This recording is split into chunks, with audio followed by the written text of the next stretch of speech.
നടിയെ തട്ടിക്കൊണ്ടുപോയി ബലാത്സംഗം ചെയ്ത കേസിൽ വരുന്ന ഡിസംബർ 8-ന് അന്തിമ വിധി പ്രസ്താവിക്കുമ്പോൾ അവസാനിക്കുന്നത് 8 വർഷത്തിലധികം നീണ്ടുനിന്ന വിചാരണയാണ്. 281 സാക്ഷികൾ, 142 തൊണ്ടിമുതലുകൾ. സാക്ഷി വിസ്താരത്തിന് മാത്രം 438 ദിവസമെടുത്തു. വിചാരണ തുടങ്ങിയ ശേഷവും കൂടുതൽ വെളിപ്പെടുത്തലുകളും തെളിവുകളും കോടതിയിലെത്തി.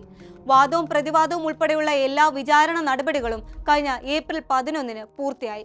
വാദത്തിൽ വ്യക്തത വരുത്താനായി 27-ാം തവണയും കേസ് മാറ്റിവെക്കേണ്ടി വന്നു കോടതിക്ക്.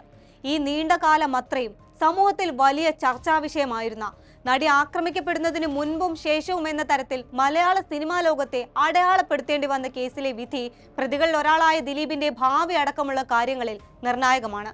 ഇന്ത്യൻ നീതിന്യായ ചരിത്രത്തിലെ ഏറ്റവും സങ്കീർണവും വിവാദപരവുമായ വിചാരണകളിൽ ഒന്നാണ് നടിയെ തട്ടിക്കൊണ്ടുപോയി ബലാത്സംഗം ചെയ്ത കേസിലേത്.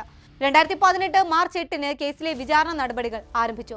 ഡൽഹിയിലെ നിർഭയ സംഭവത്തേക്കാൾ പ്രഹരശേഷിയുള്ള തെളിവുകൾ ഈ കേസിനുണ്ടെന്നായിരുന്നു പ്രോസിക്യൂഷൻ കോടതിയെ അറിയിച്ചത്. സാക്ഷി വിപിൻ ലാൽ, ജെൻസൺ തുടങ്ങിയവരെ ഭീഷണിപ്പെടുത്തിയതായും പരാതികൾ ഉയർന്നു.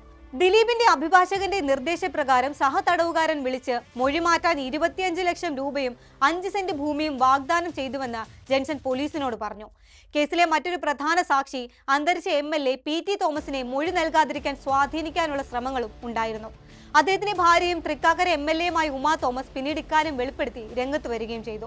2021 ഡിസംബറിൽ പുതിയ വെളിപ്പെടുത്തലുകളും തെളിവുകളുമായി ദിലീപിന്റെ മുൻ സുഹൃത്തും സംവിധായകനുമായ ബാലചന്ദ്രകുമാർ അന്വേഷണ ഉദ്യോഗസ്ഥരെ സമീപിച്ചതിനെ തുടർന്ന് വിചാരണ നിർത്തിവെക്കേണ്ടി വന്നു. നടിയെ ആക്രമിക്കുന്ന വീഡിയോ ദിലീപ് കണ്ടിട്ടുണ്ടെന്നും പോലീസ് ഉദ്യോഗസ്ഥരെ കൊല്ലാൻ വരെ പദ്ധതി ഇട്ടുവെന്നും അദ്ദേഹം വെളിപ്പെടുത്തി.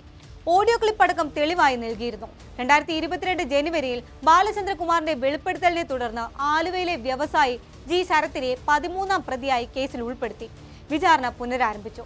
രോഗബാധിതനായ ബാലചന്ദ്രകുമാർ സാക്ഷിമൊഴി നൽകി പിന്നാലെ മരിക്കുകയും ചെയ്തു. കേസിന്റെ നാൾവഴി മാത്രമല്ല, ഇരയിൽ നിന്ന് അതിജീവിതയിലേക്കുള്ള യാത്ര കൂടിയാണ് അടയാളപ്പെടുത്തുന്നത്.